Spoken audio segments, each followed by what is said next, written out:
Benjamin Netanyahou demande à Ban Ki-moon de décourager les initiatives unilatérales des Palestiniens afin d'obtenir une reconnaissance de leur État. En ce moment, le Parlement britannique se prononce sur ce sujet, mais le Premier ministre Cameron ne prendra pas part au vote. La situation à Kobané en Syrie, les Kurdes ont lancé aujourd'hui une contre-offensive pour reprendre du terrain à l'EI, mais toujours aucun soutien au sol de la part de la coalition internationale. Un club de football israélien sponsorisé par le Qatar. Il s'agit du club de la localité arabe de Bnei Sakhnin, en proie à de sérieuses difficultés financières.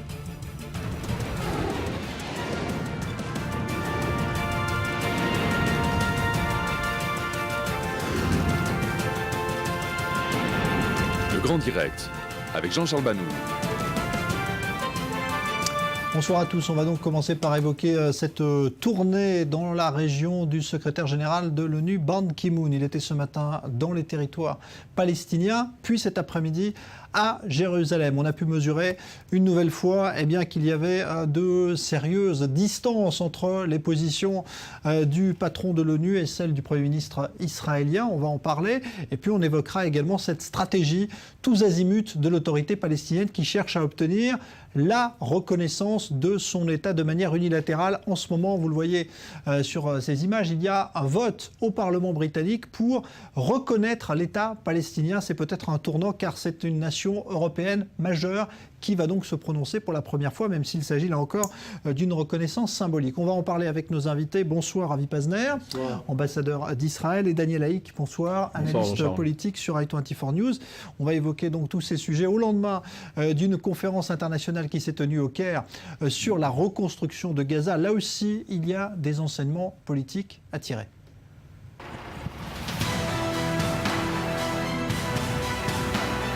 Hamas is the enemies of all of us who seek peace. And a real peace can only be achieved through bilateral negotiations with those who believe in peace.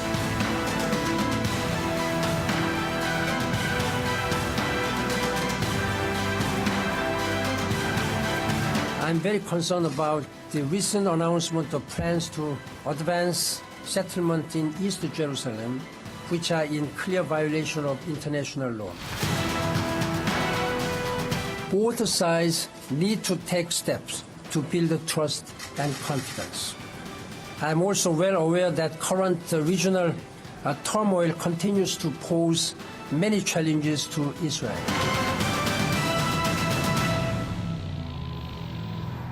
Alors voilà qui pourrait apparaître comme un réquisitoire. Ce sont les propos tenus en tout cas par Ban Ki-moon, le secrétaire général de l'ONU aujourd'hui, à la fois donc à Ramallah et puis tout à l'heure à Jérusalem aux côtés de Benjamin Netanyahou. Récit de cette journée avec Maxime Pérez.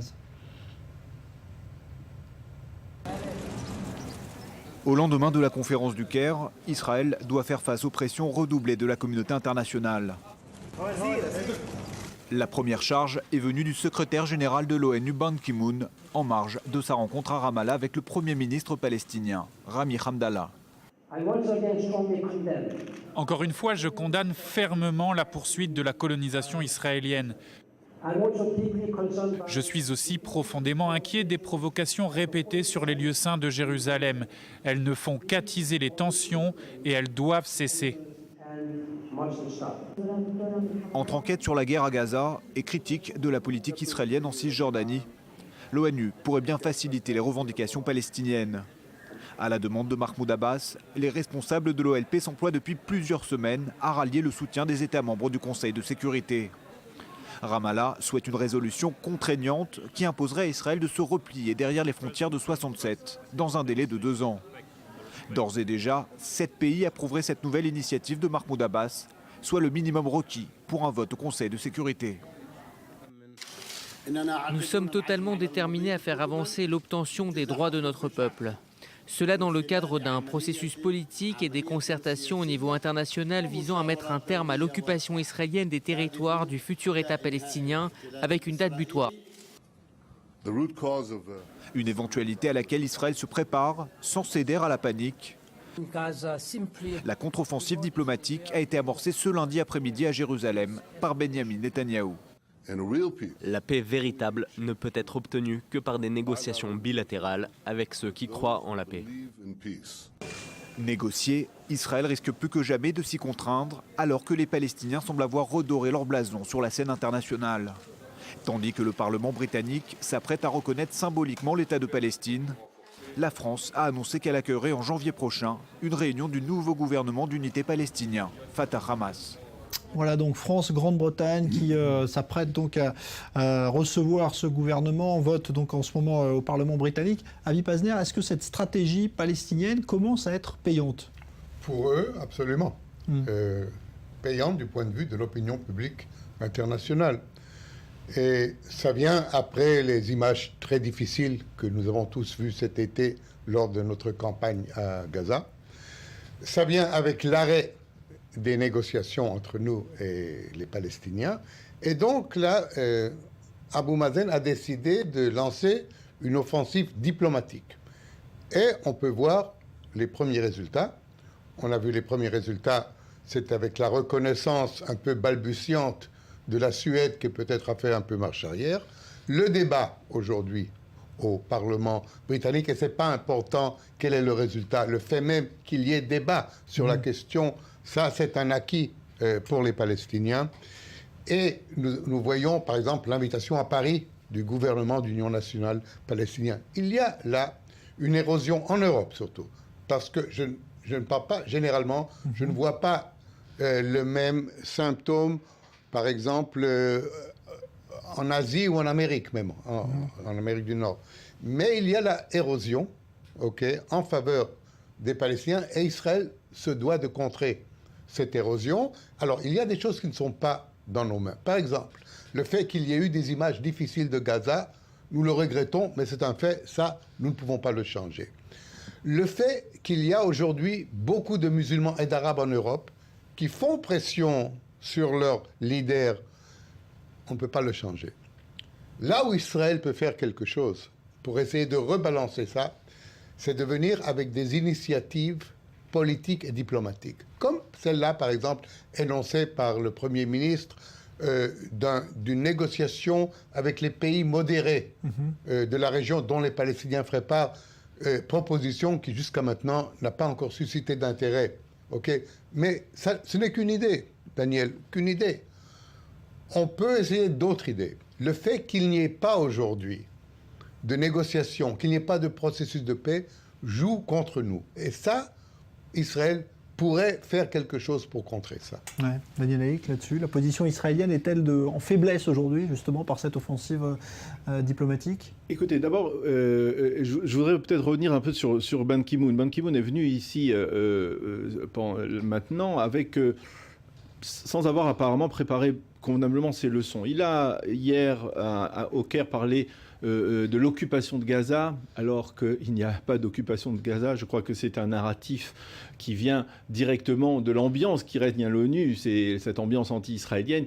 La bande de Gaza, il faut le rappeler, a été évacuée totalement jusqu'au dernier soldat et jusqu'au dernier civil en août 2005.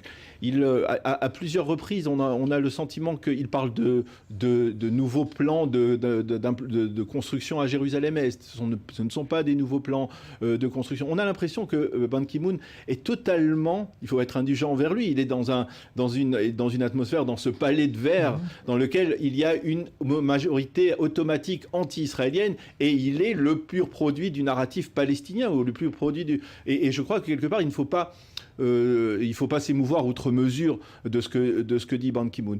Ce qui est clair, effectivement, c'est qu'il y a un problème. Israël se retrouve confronté à une situation difficile face à la communauté internationale. Maintenant, la reconnaissance d'un État palestinien, d'abord, il faut dire une précision historique. Il y a des pays européens qui ont déjà reconnu l'État palestinien. C'est par exemple la Hongrie, la Pologne. Je crois qu'ils n'étaient pas encore à l'intérieur de l'Union européenne lorsqu'ils l'ont reconnu. Il y a déjà eu ce genre de situation. C'est un symbole quand même. Mais là, la Grande-Bretagne, c'est un symbole, c'est hautement symbolique. Parce que quelque part, c'est le pays, c'était la puissance occupante dans la région.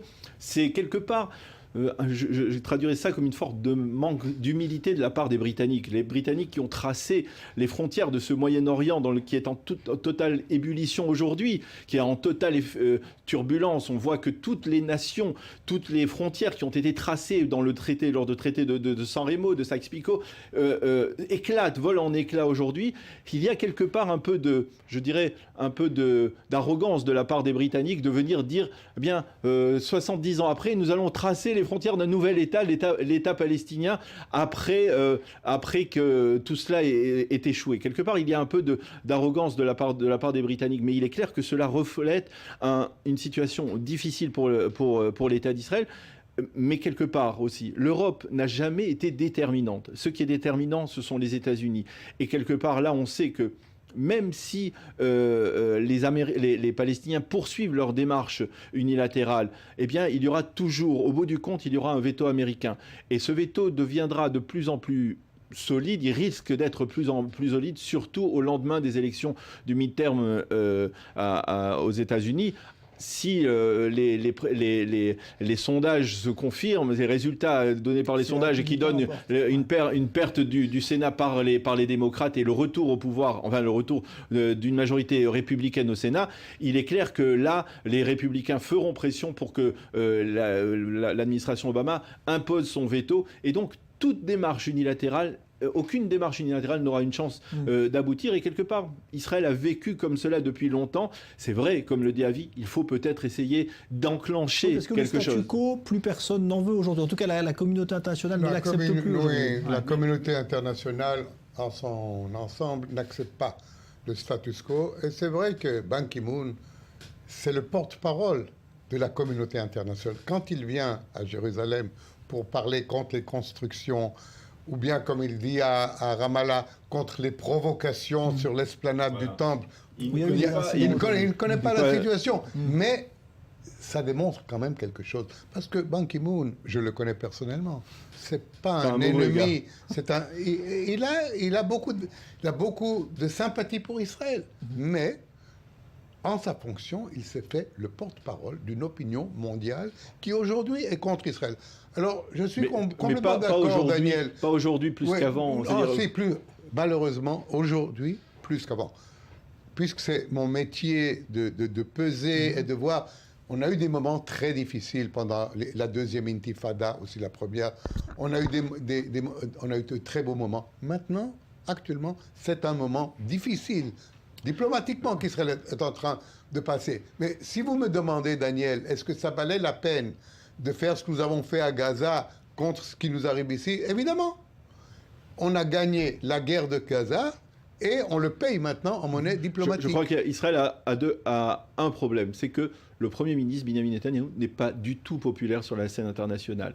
Mais quelque part, Israël pourrait aujourd'hui faire passer un message qui est celui de la prudence. Dans un Moyen-Orient en pleine effervescence, dans un Moyen-Orient dans lequel Daesh progresse de jour en jour, dans lequel les forces islamistes les plus radicales progressent, eh bien Israël aurait un message tout à fait logique en disant: nous ne pouvons pas prendre une initiative à longue durée tant que la situation sera aussi instable. Imaginez, imaginez qu'en 2000, en mars 2000, eh bien, Hafez el-Assad et Ehud Barak signent un accord de paix entre Israël et la Syrie, comme on était à deux doigts de le faire avec la médiation de Bill Clinton.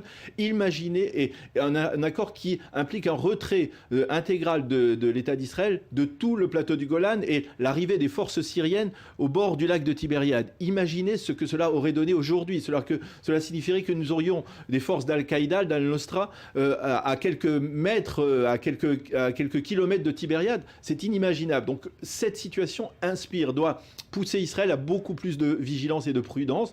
Et c'est un message que la communauté internationale, si elle est de bonne volonté, si elle n'a pas un double langage, elle peut comprendre. Vous comprenez, c'est pas évident. Ils ne comprennent pas parce qu'ils ne vivent pas dans notre région. Par exemple, Netanyahou s'est bien efforcé de faire l'amalgame entre Daesh et le Hamas, qui est, à mon avis, totalement vrai. Eh bien, il en a parlé dans des dizaines d'interviews aux États-Unis. Il en a parlé là.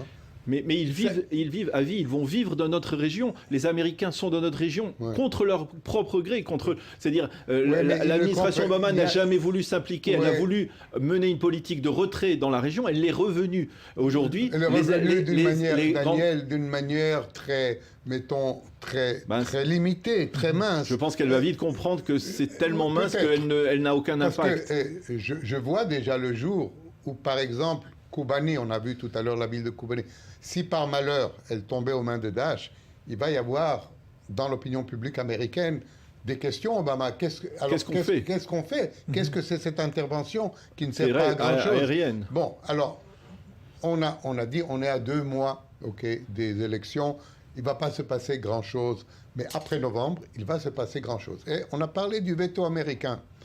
C'est pas si simple que ça. Il peut y avoir des pressions républicaines, mais il faut se rappeler que c'est l'administration, le président qui décide. Et là, si nous demandons un veto américain, et nous le demandons, il va y avoir à payer. On paye. Aujourd'hui, dans le temps, ce n'était pas comme ça. Ça venait, on n'avait même pas besoin de demander. Il y a 20 ans, c'était automatique. Aujourd'hui, on demande, on peut l'avoir. Il faudra payer pour ça. Donc peut-être par la reprise forcée des négociations dans un avenir proche. On va aller justement à Jérusalem, là où donc Ban Ki-moon était aujourd'hui. Il sera demain d'ailleurs à Gaza, et puis il visitera aussi, et ça c'est important, on en dira un mot juste après, eh bien les localités du sud d'Israël qui ont été visées par les tirs de roquettes. Donc vous voyez que le secrétaire général de l'ONU a un programme approfondi dans ce secteur. On va retrouver à Jérusalem donc Maxime Pérez, notre envoyé spécial. Bonsoir Maxime. On va revenir avec vous donc sur ces différends apparus aujourd'hui au grand jour, évidemment, entre la position défendue par Ban Ki-moon et puis celle d'Israël par Benjamin Netanyahou. Oui, on peut d'abord dire que la rencontre entre les deux hommes est partie du mauvais pied avec ces déclarations assez critiques tenues par Ban Ki-moon à Ramallah quelques heures avant sa rencontre avec Benjamin Netanyahou à Jérusalem. Évidemment, le Premier ministre israélien n'en a pas fait abstraction, il l'attendait de pied ferme, il a profité de cette conférence de presse avec le secrétaire général de l'ONU pour faire une mise au point. On a assisté à une véritable passe d'armes entre les deux hommes devant les journalistes. Netanyahou qui ne s'est pas privé de rappeler au secrétaire général de l'ONU, Ban Ki-moon, que son organisation, les Nations Unies, devrait avant de faire des leçons à Israël, veiller à ce que les écoles de Gaza, celles de l'UNRWA notamment, ne servent pas à abriter des roquettes du Hamas, comme ce fut le cas pendant l'opération Bordure Protectrice, il y a de cela un peu plus d'un mois. Donc voilà un petit peu pour l'atmosphère assez tendue de cette rencontre. Voilà pour le fond. Sur la forme... plutôt c'est sur le fond que le différend est peut-être aussi décrypté par si vous voulez, une volonté de la part de Ban Ki-moon de rappeler cette nécessité à Israël de revenir coûte que coûte à la table des négociations avec les Palestiniens. On sent de plus en plus de pression de la part de la communauté internationale. Alors évidemment, côté israélien, du côté de Benjamin Netanyahou, on n'y est pas farouchement opposé, mais on demande des garanties sécuritaires, notamment qu'aujourd'hui le gouvernement, que la communauté internationale, du fait notamment que ce gouvernement palestinien abrite notamment le Hamas, ne peut pas apporter à Israël. Alors, il y a également la position palestinienne maintenant, Maxime, qui évidemment, elle, s'évertue à continuer dans sa stratégie de reconnaissance unilatérale. Oui, finalement, on se rend compte que la stratégie palestinienne n'a pas évolué d'un iota depuis quelques années, avec ce lobbying très discret de l'autorité palestinienne auprès des chancelleries occidentales pour obtenir la reconnaissance de leur État. Et on voit le résultat de cette politique avec des pays comme la Suède il y a quelques semaines, et peut-être tout à l'heure le Parlement britannique qui se tiennent prêts à reconnaître de façon symbolique cet État palestinien, autrement dit de façon unilatérale, quelque part dans le dos d'Israël. Mais ce n'est pas ce qui inquiète au plus haut point les responsables israéliens. Ce qui se mijote du côté de Ramallah, c'est cette initiative plutôt en bonne voie de Mahmoud Abbas de rallier un maximum de soutien parmi les États membres du Conseil de sécurité de l'ONU, qui est la plus haute instance onusienne, en vue d'une résolution contraignante qui pousserait Israël à se retirer des territoires palestiniens dans un délai de 2 ans avant cette date butoir de novembre 2016. Eh bien, quand on parle de résolution contraignante, eh bien, il peut y avoir évidemment des répercussions diplomatiques, politiques pour Israël, une espèce d'épée de Damoclès en quelque sorte qui évidemment pourrait accroître l'isolement d'Israël sur la scène internationale. Merci Maxime Pérez en direct de Jérusalem. On reviendra tout à l'heure en images sur les événements de la journée sur la vieille ville de Jérusalem et notamment sur l'esplanade des mosquées ou mont du Temple revendiquées par donc les religions juives et musulmanes, objet de tensions également entre les deux parties. Alors on parlait de ce vote qui a lieu en ce moment même au Parlement britannique, vote symbolique pour la reconnaissance de l'État palestinien. Il y a eu également dans la société israélienne, et ça peut-être que ça marque aussi peut-être une évolution, 300 personnalités qui ont adressé une lettre à ces députés britanniques pour leur demander de reconnaître effectivement l'État palestinien. C'est l'extrême gauche, ouais. Pourquoi pas? Mais il y a des personnalités, il y a un prix Nobel de la paix, d'économie, un prix Nobel d'économie qui est là. Ouais. Je constate seulement une chose, c'est l'extrême gauche. Okay, il y a des personnalités importantes, reconnues, mais il faut bien savoir, ça représente peut-être 4% d'Israéliens. Si vous voyez au Parlement, à la Knesset... C'est Meretz, grosso modo. C'est Meretz, voilà, c'est Meretz. Donc il n'y a pas d'évolution en ce moment non plus de la non, société il y a par israélienne contre, il y a effectivement un phénomène qui est assez marquant, on en a peut-être parlé dans ces dernières semaines, c'est que depuis la fin de la guerre, il y a plusieurs initiatives qui viennent de cette frange de l'échiquier politique israélien, de la gauche idéologique, on va dire, ou de l'extrême gauche, visant à publier toutes sortes d'enquêtes sur les implantations, visant indirectement à parler de cette fameuse lettre des réservistes de l'unité spéciale 8200, comme s'il y avait une crainte de la part de cette minorité politique de perdre pied face à ce qui est bien considéré comme une sorte de raz-de-marée d'un glissement de l'échiquier politique vers la droite après la guerre à Gaza. Il y a eu, les sondages le disent, il y a un clair glissement vers la droite de l'échiquier de la classe politique israélienne vers la droite, et quelque part il y a toutes sortes d'initiatives venant de cette gauche visant à essayer de montrer qu'elle existe toujours alors qu'elle est de moins en moins influente. Mais il y a quand même une gauche plus modérée. Et il y a des membres... Tout simplement, le président du Parti travailliste, Herzog, qui a émis des réserves concernant l'initiative britannique. C'est pas toute la gauche, c'est une partie de la gauche, mais je crois que la gauche ou le centre-gauche israélien, qui est quand même très important, sur cette question de la reconnaissance unilatérale de l'État palestinien est complètement en accord avec le gouvernement. Je crois qu'il y a quelque part un petit problème de se tourner toujours vers les nations lorsqu'on est en difficulté. Pourquoi ne pas essayer de résoudre les problèmes à l'intérieur de l'échiquier politique démocratique, juif et démocratique de cet État? Et pourquoi avoir besoin de se tourner vers les nations, vers la Grande-Bretagne, qui fut, comme je disais tout à l'heure, une puissance occupante ici, vers la communauté européenne, oui, mais Daniel, en particulier. On ne peut pas rester encadré seulement ici dans notre petit mouchoir. Il y a un monde auquel il faut parler, auquel il faut s'adresser, qu'il faut informer. On ne peut pas, Israël ne peut pas être seul parmi les nations comme beaucoup le voudraient. C'est pas possible. Ces initiatives répétées. En direct, ce qui se passe justement au Parlement britannique, c'est le débat pour le vote sur la reconnaissance d'un État palestinien. Et donc pour l'instant, vous voyez qu'on est en train de s'exprimer, que la plupart des grands partis britanniques, et essentiellement évidemment les conservateurs et les travaillistes, vont s'exprimer sur ce dossier. Il n'y a pas de vote encore, mais on suit ça grâce donc à ces images en direct donc du Parlement à Londres. Alors, poursuivez là-dessus. Non, je disais qu'il faut essayer peut-être de ne pas toujours... Il y a quelque chose même si effectivement nous sommes dans un monde global aujourd'hui, il y a certaines initiatives qui donnent le sentiment de vouloir influer sur ce qui se passe au sein du gouvernement israélien via d'autres pays.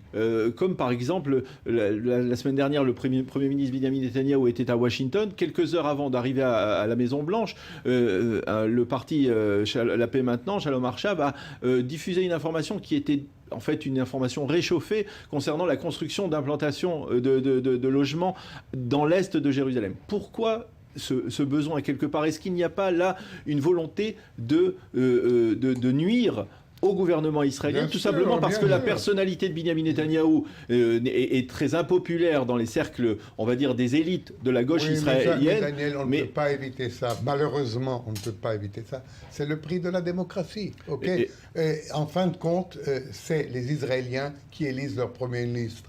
C'est pas Shalom Arshab qui est Premier ministre, c'est Benjamin Netanyahou. Et s'il y avait d'autres élections aujourd'hui, je suis certain que ce serait encore une fois Benjamin Netanyahou. Mais dans le jeu politique, il faut des fois laisser faire, laisser entendre les voix. C'est d'ailleurs une force d'Israël, bien entendu. Il faut laisser entendre les voix. Mais pourquoi ne les pas... Je suis complètement là. Moi, je trouve ça... Dans le débat politique israélien qui est tout à fait libre, pourquoi ne pas le concentrer ici au lieu d'aller à l'extérieur à chaque fois? Je ne suis complètement pas d'accord avec ce que Shalom Arshab a fait 2 heures avant la rencontre de Benjamin Netanyahou et Coman. Je ne suis complètement pas d'accord. Mais le fait qu'ils ont pu faire ça en Israël, c'est la preuve que nous sommes une démocratie. Voilà. Alors justement, on va voir ce que pensent quelques Israéliens rencontrés dans les rues aujourd'hui à propos d'un possible retour d'Israël à la table de négociation avec les Palestiniens. Écoutez. S'engager dans des discussions de paix, qu'elles aboutissent ou non, c'est quoi qu'il arrive mieux que de ne pas s'engager. Ce qui compte, c'est de discuter, qu'il y ait un certain dialogue et une certaine communication, qu'on tende la main. Ça ne va pas se terminer si rapidement, il faut du temps. Ça prendra encore 1000 ans et le Messie viendra régler le problème. Je pense qu'après la guerre à Gaza, c'est la meilleure opportunité, ce n'est pas une perte de temps. Je pense que les négociations, c'est toujours important. Je pense que les Israéliens n'en savent pas assez sur différentes initiatives de négociation, comme l'initiative arabe ou l'initiative saoudienne. À mon avis, l'alternative aux négociations n'a rien de bon. Le retour à la table de négociation est toujours une option. Il faut toujours trouver la voie pour arriver à une certaine entente et à un accord. Si on ne discute pas, ça ne marchera pas. Voilà, on a entendu parler de l'initiative arabe, pour l'instant... Je voulais parler peut-être de l'initiative israélienne de Benjamin Netanyahou d'essayer de solliciter les pays modérés. Je crois que cette initiative est d'emblée vouée à l'échec. On aura du mal à imaginer que les pays arabes cautionnent, des pays comme l'Arabie Saoudite aujourd'hui, cautionnent une initiative qui ne passerait pas par les Palestiniens et qui contournerait les Palestiniens. On le voit, les Palestiniens restent populaires. Ils ont obtenu des promesses de dons assez conséquentes. On n'est pas dans ce contexte. Daniel, on pourrait être sophistiqué et relever le gant du plan arabe de 2002, qui parlait vraiment de reconnaissance d'Israël par tous les États arabes. Et dans ce cadre-là, essayer, avec l'aide des États arabes modérés, de faire avancer le dossier palestinien. Merci Avi Pazner, merci Daniel Haïk, suite du Grand Direct dans un instant.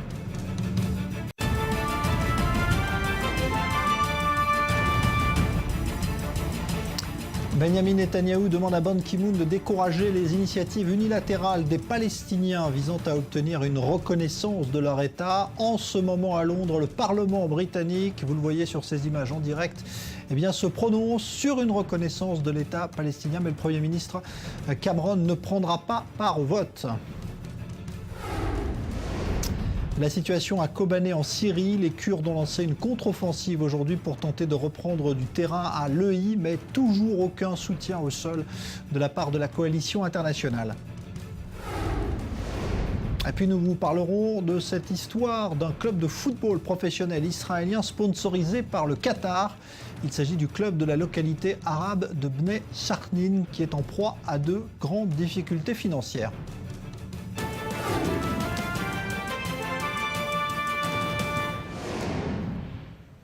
Les forces kurdes ont donc lancé une contre-offensive à Kobané aujourd'hui. Les Kurdes qui luttent toujours pour éviter que la ville ne tombe aux mains de l'État islamique, mais sans l'appui au sol de la coalition internationale, l'issue de la bataille ne fait aucun doute pour bon nombre d'experts. Léa Berdugo. Les affrontements entre djihadistes et combattants kurdes se déplacent vers la frontière turque. À moins d'1 kilomètre des barbelés qui séparent la Syrie de la Turquie, les tirs d'armes automatiques et d'obus de mortier sont incessants. Conséquence, la situation est de moins en moins sûre pour les Kurdes. Ce poste frontière est celui le plus utilisé par les civils qui fuient les combats, mais également par les combattants kurdes blessés. Au total, plus de 200 000 réfugiés de la région de Kobané ont déjà traversé la frontière. Un peu plus loin, la ville de Kobané est toujours le théâtre de violents affrontements. Les combattants kurdes tentent de reprendre du terrain sur les djihadistes. Vendredi dernier, ils avaient été délogés de leur QG par l'EI. Dans le même temps, les avions de la coalition dirigés par Washington ont frappé des positions de l'État islamique dans l'est et le sud de la ville pour affaiblir les djihadistes. Il a également été annoncé que la Turquie autorisait les États-Unis à utiliser ses bases pour lutter contre l'EI, une annonce démentie par un haut responsable turc aux médias. Toutefois, la coopération américano-turque est déjà en place. L'armée de l'air américaine utilise depuis longtemps la base d'Incirlik dans le sud de la Turquie où environ 1500 hommes sont stationnés. Et même si les Turcs n'ont toujours pas entrepris d'action militaire contre l'État islamique, ils ont annoncé vouloir former des rebelles modérés syriens pour une meilleure lutte contre l'EI. Et toujours lié à l'État islamique, triple attentat commis ce soir à Bagdad. Il y a plusieurs dizaines de morts. C'est un premier bilan établi il y a quelques minutes. On parlait tout à l'heure avec Maxime Pérez des tensions apparues aujourd'hui à Jérusalem entre Palestiniens et la police israélienne sur le mont du Temple, devenu un lieu de cristallisation des problèmes existants entre juifs et musulmans. Autre illustration de ce climat de violence à Jérusalem-Est, ce week-end, un Palestinien a été poignardé par un membre de sa famille qui l'accusait d'avoir vendu un bien immobilier à des juifs dans ce secteur très sensible. Une organisation nationaliste israélienne, Elad, se fixe justement comme but d'acquérir des logements auprès d'Arabes habitant cette partie est pour ensuite les revendre à des familles juives, ce qui suscite évidemment des tensions. Reportage sur place Ouri Shapira avec Leslie Rezougué. À qui appartient Jérusalem-Est? Plus d'une semaine après l'arrivée d'habitants juifs, la tension est encore palpable dans le quartier arabe de Silouane. Ces habitants menés par l'organisation Elad ont engagé des agents de sécurité pour protéger les maisons dans lesquelles ils viennent d'emménager. Toute tentative d'entrer en contact avec les nouveaux résidents s'est avérée infructueuse. Une situation tendue après que des habitants arabes se soient plaints de violence de la part des habitants juifs du quartier qui auraient par ailleurs acquis leur maison par des moyens frauduleux. À 5 h du matin, j'ai entendu du bruit. J'ai regardé par la fenêtre et j'ai vu les juifs descendre, tels des démons. Ils ont pris mon fils et l'ont frappé. Je me suis mêlé, ils m'ont frappé moi aussi. L'organisme de recherche IR Amim s'est joint aux accusations. En 2009, elle avait publié un rapport dénonçant des transactions douteuses d'Elad pour l'acquisition d'habitations. Ils sont arrivés par la force dans le village il y a une vingtaine d'années par des procédés malhonnêtes. Des accusations réfutées par la direction d'Elad qui ajoute que les acquisiteurs sont des clients privés qui ont engagé des vigiles armés pour prévenir toute escalade. Un activiste local du Fatah a déclaré que ceux qui vendent ces propriétés doivent être mis à mort, doivent être assassinés. En réalité, les moyens de sécurité mis en place ici sont pour le bien de tous les habitants, juifs et arabes. L'association Elad, une organisation privée financée principalement par des juifs américains de droite, son objectif renforcer les liens entre les juifs et la ville de Jérusalem. L'un de ses biens les plus précieux, la ville de David, l'un des principaux sites archéologiques, considéré comme le berceau de la population juive des temps bibliques. Elad dirige le site depuis 1997, mais le mois dernier, la Cour de justice israélienne avait déclaré que le groupe ne pourrait pas contrôler une partie du mur des lamentations. Une décision qui fait suite à une plainte déposée par le mouvement pour la réforme et le judaïsme progressiste. Le mouvement avait fait valoir que la gestion de sites historiques ne pouvait être confiée à un organisme privé. Notre position depuis le début est que toute zone que le gouvernement veut allouer au courant juif progressiste comme lieu de prière, nous n'en voulons pas. Nous ne voulons pas agir dans ces zones-là. Il y a quelques jours, ces tensions ont coûté la vie d'un habitant arabe de Silouane, poignardé par des membres de sa famille pour avoir vendu son bien à des juifs. Et donc les tensions constatées également sur l'un des moyens de transport les plus utilisés à Jérusalem. Le tramway flambant neuf, 40% du matériel a été endommagé ces dernières semaines par des jets de pierre provenant notamment de la partie arabe de Jérusalem. Il y a eu également ces tensions, on vous l'a dit aujourd'hui, sur l'esplanade du Mont du Temple. Reportage, explication avec Maël Benoliel et Éléonore Jory. Se rapproche-t-on d'une troisième intifada ? Ces dernières semaines, Jérusalem est devenu le théâtre de violences quotidiennes et la tension n'en finit pas d'augmenter. Tramway attaqué à jet de pierre, début d'incendie dû au cocktail Molotov et barricades érigées dans certains quartiers. Et ce lundi, la vieille ville s'est une nouvelle fois transformée en véritable champ de bataille. Jeunes Palestiniens et forces de l'ordre israéliennes se sont affrontés après qu'un groupe ait été repéré en train de collecter des pierres au niveau de l'esplanade des mosquées. Mais 2 mois après la fin de l'opération Bordure protectrice et la signature de la trêve entre Israël et le Hamas, il semblerait donc que le cessez-le-feu n'ait pas encore atteint la ville 3 fois sainte. Ces 2 derniers mois, la police israélienne est déployée de façon continue dans Jérusalem et notamment dans les quartiers arabes de la ville. La raison est qu'il y a des violences quotidiennes qui prennent place la nuit tombée. Des dispositifs de sécurité ont donc été pris et des unités spéciales patrouillent dans ces quartiers sensibles. Des mesures concrètes prises par les autorités israéliennes pour tenter de contenir les débordements. Mais pour la population arabe de la ville, le véritable problème est ailleurs. La question n'est pas sur ce qui est en train de se passer, mais sur le pourquoi du comment. Et la réponse, c'est l'occupation. Donc oui, la troisième intifada est prête à démarrer à tout moment et l'explosion est proche. Il y a beaucoup de pression sur les Palestiniens, leurs maisons sont détruites, il y a une très mauvaise économie, et puis il y a les colons, leurs colonies, la confiscation des terres, et enfin tout le monde sait que le processus de paix n'avance pas. Une analyse corroborée par cet expert du conflit israélo-palestinien. Pour lui, la situation actuelle et les tensions croissantes pourraient faire rapidement basculer Jérusalem vers un soulèvement populaire de la population arabe. Des émeutes urbaines qui ne seraient pas sans rappeler les précédentes intifadas de 1987 et de 2000.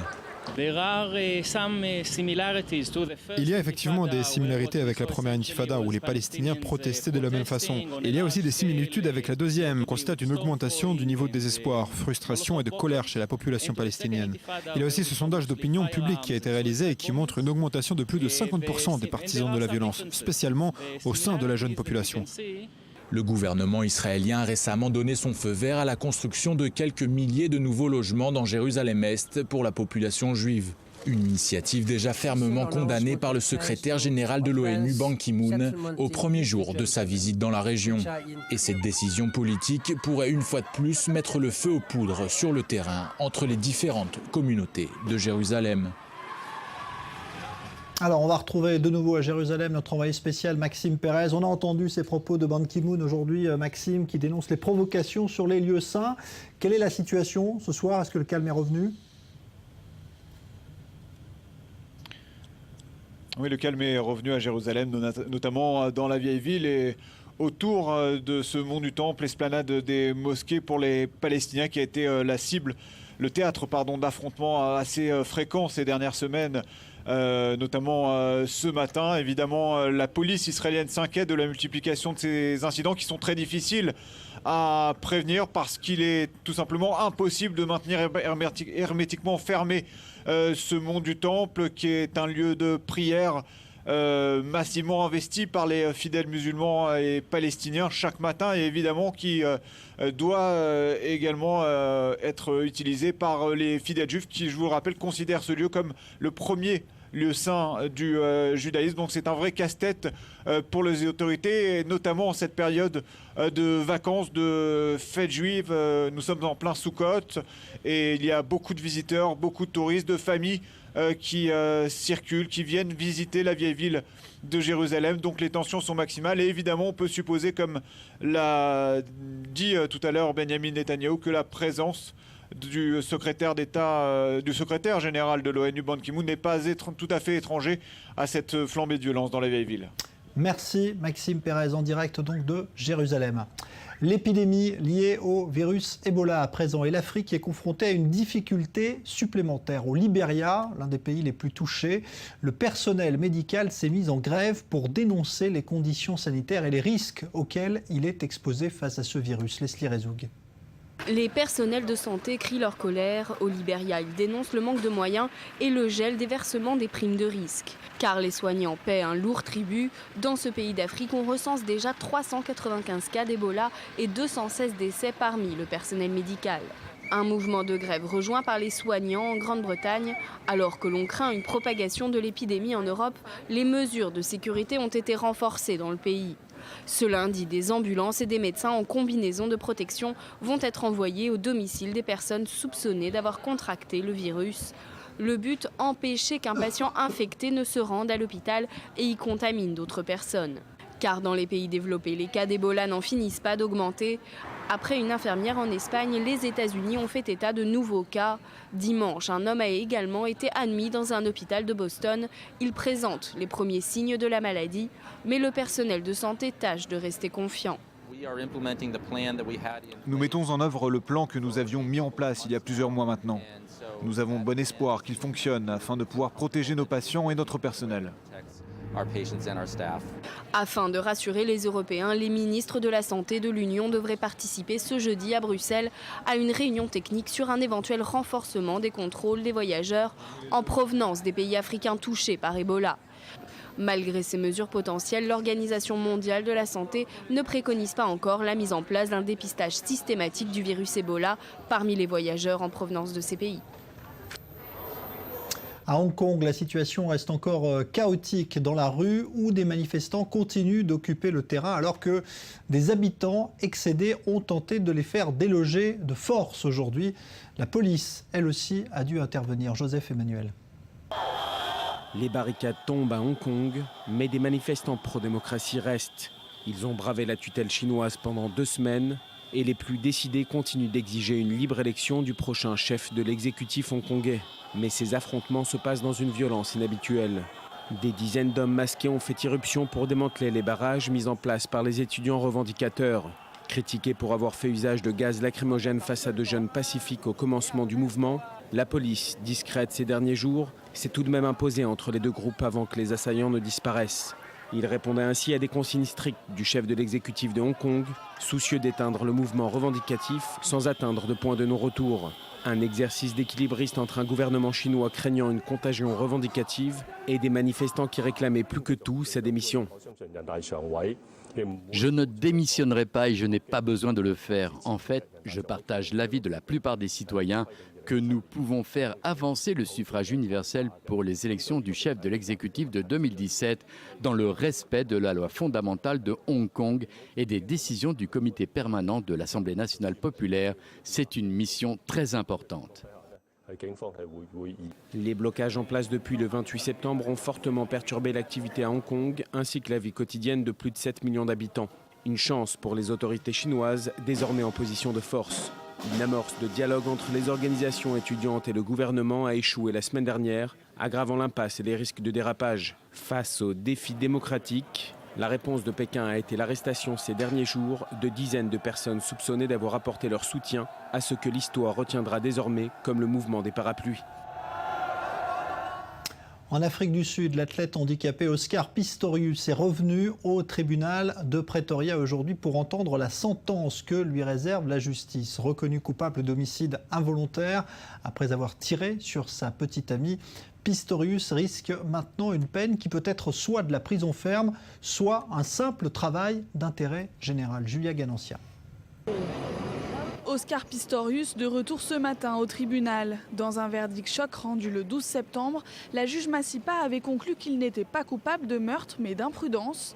Le jeune homme encourait la perpétuité. Aujourd'hui, il risque 15 ans de réclusion mais pourrait échapper à la prison en raison de son casier judiciaire vierge. Nous en sommes au stade de la prononciation de la sentence, donc nous nous attendons à ce que la défense appelle un témoin à la barre ou procède directement à sa plaidoirie. Ensuite, nous aurons l'occasion de contre-interroger le témoin. Nous appellerons également nos propres témoins si nous en ressentons le besoin. Autrement, nous plaiderons aussi directement, ce qui offrirait à la juge quelques heures pour réfléchir et délibérer avant de revenir prononcer la sentence. Je dirais que nous en aurons fini avec ce dossier d'ici vendredi. Dans la nuit du 14 février 2013, Oscar Pistorius, 27 ans, tue sa petite amie Riva Steenkamp, un mannequin de 29 ans qu'il connaissait depuis 3 mois. La jeune femme se trouvait dans la salle de bain et le champion paralympique prétend l'avoir prise pour un intrus. De son côté, l'accusation estimait au contraire qu'il l'avait tuée sciemment au cours d'une dispute. À la barre, la psychologue d'Oscar Pistorius assure que depuis le drame, c'est un homme anéanti. Monsieur Pistorius n'a pas été capable d'atteindre l'étape de l'acceptation et de la guérison dans son processus de deuil. Les remords de Monsieur Pistorius quant à son rôle dans la mort de Mademoiselle Steenkamp n'ont pas perdu en intensité tout au long des séances de traitement. Incarcération, prison avec sursis, simple amende, toute la gamme des sanctions est envisageable et Pistorius a peut-être une chance de ne pas être emprisonné du tout. Le code pénal sud-africain ne prévoit aucune peine automatique pour homicide involontaire. Si à l'audience la tension est palpable, dans la rue les habitants semblent déjà connaître l'issue du procès. Je ne pense pas qu'Oscar aille en prison. Lorsque vous avez de l'argent en Afrique du Sud, tout est très facile et tout s'ouvre à vous. Ils ne vont pas lui donner une peine lourde, peut-être 2 ans de prison, puis il sera dehors. Personne ne conteste que la juge ait eu raison d'écarter la préméditation, mais beaucoup refusent d'admettre que Pistorius n'ait pas mesuré les conséquences de son geste et la possibilité de tuer. Sinon Riva, du moins le cambrioleur qu'il croyait affronter, en tirant 4 fois. Si le Qatar est souvent montré du doigt par l'État d'Israël pour son soutien au Hamas, l'Émirat a pourtant pignon sur rue en Israël. Il a en effet accepté de venir en aide financièrement à un club de football professionnel, celui de la localité arabe israélienne de Bnei Sakhnin, menacée de faillite. Reportage sur place, Mathias Inbar. Bienvenue au stade Doha. Nous ne sommes pas au Qatar, mais bien en Israël, au nord du pays. Enceinte de l'Hapoel Bnei Sakhnin, équipe de football judéo-arabe de Ligat Ha'al, la Ligue 1 israélienne. En difficulté financière, les dirigeants du club ont fait appel au Qatar. À l'origine de l'initiative, Mazen Ghanaim, cet ancien président du club, affirme que le projet est purement d'ordre économique.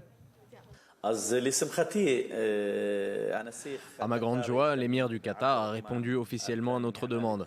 Il s'est engagé à verser $2 millions dans les caisses du club. Une partie a déjà été versée.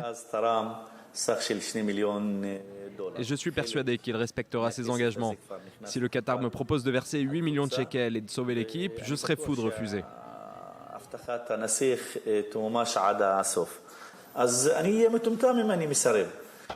Mais dans le rôle de l'intermédiaire, un certain Azmi Bshara.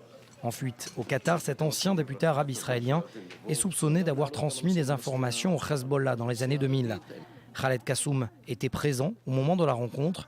Il en parle librement. Ce n'est pas un secret, oui, c'est le docteur Azmi Bishara qui nous a aidés à rencontrer l'émir du Qatar. Mais vous savez, le symbole de notre équipe, c'est le vivre ensemble. Ce n'est pas une simple équipe israélienne. Ici jouent des joueurs arabes comme juifs. C'est justement ce qui a poussé le Qatar, via notre intermédiaire, à investir. Ce n'est pas la première fois que le Qatar injecte de l'argent dans le club. Après sa victoire en Coupe d'Israël en 2004, la puissante monarchie décide à l'époque de construire ce stade pour $6 millions. Mais la seule évocation du Qatar dans le football israélien surprend, gêne même. La fédération n'a pas souhaité commenter l'information, car le sujet est sensible, nous dit ce journaliste, spécialiste de Bnei Sakhnin. Oui, le grand public israélien ne voit pas d'un bon œil cette histoire avec Azmi Bishara. Et puis il y a ce rôle du Qatar pendant l'opération Bordure Protectrice. Il faut signaler que la délégation de Bnei Sakhnin à son retour du Qatar a été questionnée par les services frontaliers israéliens.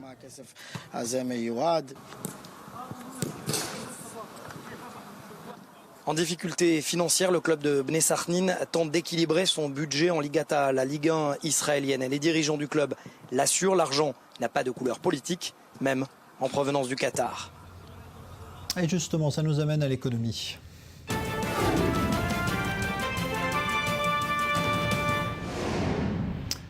avec tout d'abord le prix Nobel d'économie attribué aujourd'hui au chercheur français Jean Tirole pour son analyse de la puissance des marchés et de la régulation. Cette récompense a d'ailleurs inspiré un tweet vengeur au Premier ministre français Manuel Valls qui a salué, je cite, le pied de nez au French bashing, allusion à ceux qui moquent la situation économique et politique du pays.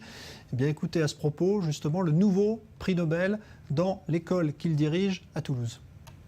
Je ne pense pas que l'économie française est un cas désespéré parce qu'on a quand même beaucoup d'atouts. On a quand même des grandes entreprises qui marchent bien. On a un tissu de PME qui est encore trop faible. On a surtout beaucoup de capital humain encore. Donc c'est important d'investir dans l'éducation, c'est important d'investir dans l'économie de la connaissance. Il faut aussi faire en sorte que notre pays puisse donner un emploi aux jeunes et des bons emplois. Et il faut faire en sorte qu'on ne leur lègue pas une dette trop élevée. Là, on arrive dans des zones qui sont un peu dangereuses dans la mesure où si les marchés attaquent la dette française, ce qui n'est pas du tout le cas actuellement puisque les taux d'intérêt sont très bas, on pourrait se retrouver dans des difficultés importantes. Et donc, il s'agit de faire les réformes assez vite. La question n'est pas l'austérité. La question, ce sont les réformes qui donnent confiance à l'étranger dans l'avenir de la France. C'est à l'autorité palestinienne que reviendra de gérer la moitié des fonds promis hier au Caire par les donateurs afin de reconstruire Gaza. Le reste sera géré directement par le biais de programmes, notamment, je vous le rappelle, 5,4 milliards de dollars. C'est le montant total des aides promises hier par les pays participants. Détail tout de suite avec Anthony Lesme. Comme un air de déjà-vu. 5 ans après l'opération Plomb durci, la communauté internationale s'est de nouveau réunie pour financer la reconstruction de Gaza. Au Caire, 50 pays ont promis d'aider le territoire palestinien. Le plus grand contributeur est le Qatar. La monarchie pétrolière a promis 1 milliard de dollars. Suivent les États-Unis avec 212 millions. Au total, les Américains auront déboursé dans l'année 400 millions de dollars pour aider l'enclave palestinienne. La Norvège, très active sur cette séquence diplomatique, dévoile que les sommes promises sont supérieures aux attentes même de l'autorité palestinienne. Ramallah avait en effet présenté un plan de reconstruction de 4 milliards de dollars. Les participants se sont engagés à hauteur de 5,4 milliards de dollars américains. La moitié de cette somme sera consacrée à la reconstruction de Gaza. D'autre part, une partie de l'aide sera débloquée dès que possible afin d'apporter des améliorations rapides à la vie quotidienne des Palestiniens. Israël est le grand absent de cette conférence. Principal intéressé, le Qatar s'est opposé à la représentation de l'État hébreu. Pourtant, c'est bien Tel Aviv qui décide de l'ouverture ou non des points de passage. Une ouverture primordiale pour faire passer des matériaux de reconstruction. Israël, par souci de sécurité, veut s'assurer que ces matériaux ne serviront pas à la construction de tunnels. Des garanties qui peuvent retarder l'acheminement de l'aide. Je tiens à confirmer que le succès de l'opération de reconstruction de Gaza sera effectif seulement s'il existe une ouverture, des points de passage frontaliers avec Israël. Une ouverture qui devrait faciliter le développement économique et social. Un certain pessimisme règne parmi la communauté internationale. Les risques d'un nouveau conflit ne sont pas écartés et les chancelleries, à l'image de John Kerry, appellent une nouvelle fois une solution politique. L'ONU semble décidée à superviser de près les efforts de reconstruction. Au regard de tous les efforts qui sont faits pour aller de l'avant et construire un avenir meilleur, je crois qu'il est important d'être sur le terrain.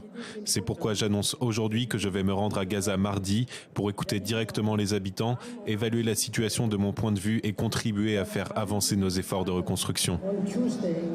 Après la guerre de juillet et août entre Israël et le Hamas, quelques 100 000 Palestiniens se sont retrouvés sans abri dans la bande de Gaza.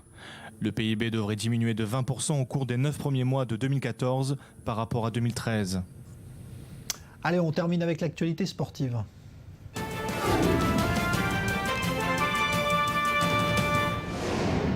Lise Barenbaum nous rejoint. Bonsoir Lise. Une dernière minute, et c'est important, un buteur qui fait son retour, et en plus il marque, c'est le Suarez, l'Uruguayen. Suarez, oui, qui est en match amical contre Oman pour l'Uruguay, donc une victoire 3-0. Il vient de signer un doublé, donc il se prépare bien au Classico qui aura lieu bientôt entre le FC Barcelone et le Real Madrid, et ça sera son entrée en Liga. Alors, on rappelle qu'il était suspendu pour avoir mordu. Oui. Chiellini, pendant la Coupe du Monde contre l'Italie, ça avait fait beaucoup de bruit. Exactement. Alors justement, les éliminatoires pour l'Euro 2016, l'Angleterre l'Angleterre qui a joué et gagné. Oui, l'Angleterre qui reste en tête du groupe E et qui continue son sans faute puisqu'elle a gagné pour la 3e fois donc face à l'Estonie 1-0 à Tallinn lors de cette 3e journée. Et c'est Wayne Rooney qui a délivré l'équipe anglaise à la 73e minute grâce à un coup franc. Alors l'Estonie a bien résisté, les hommes de Roy Hodgson avaient l'air un petit peu maladroits, il y a eu beaucoup de tirs mal cadrés, mais l'Angleterre reste première du groupe à 3 points devant la Lituanie. La prochaine étape, ça sera contre la Slovénie à Wembley. À noter que Wayne Rooney a signé son 43e but avec la sélection anglaise, donc il se rapproche du recordman du genre, Sir Bobby Charlton, qui a signé 49 buts. On va écouter justement l'entraîneur de l'Angleterre qui parle du sentiment de Wayne Rooney. Wayne est très dur avec lui-même. Il est bien sûr heureux d'avoir marqué. Je ne pense pas qu'il se sente mal. Je pense qu'il est heureux d'avoir marqué le but qui nous a fait gagner le match. Mais il est conscient que lui et ses coéquipiers peuvent faire beaucoup mieux. Donc c'est un verre à la fois à moitié plein et à moitié vide. Voilà pour les Anglais donc, qui démarrent bien leurs éliminatoires. C'est le cas également d'Israël. Oui, Israël qui va jouer donc, ce soir contre Andorre et qui est plutôt en confiance puisque les Israéliens ont gagné contre Chypre vendredi dernier 2-1 grâce à Tal Benaïm et Omer Damari. Alors ils vont affronter un adversaire qui a échoué 42 fois à se qualifier pour l'Euro. Donc ils n'ont pas trop la pression, les Israéliens. À noter que cette année, avec le nouveau système instauré par l'UEFA, Israël a vraiment sa carte à jouer puisque c'est un système qui favorise les plus petits pays de football. Le prochain match, ça sera à Haïfa le 16 novembre contre la Bosnie. Voilà, on voit d'ailleurs les buts marqués par les Israéliens lors du match de Chypre la semaine dernière. Merci beaucoup Lise Barenbaum. Voilà pour le football, les éliminatoires pour l'Euro 2016. On va se retrouver dans un instant pour le débat du Grand Direct. La stratégie mise en place par la coalition internationale est-elle la bonne face à l'État islamique? Il y a fort à parier qu'actuellement la réponse soit non. On en reparle tout de suite.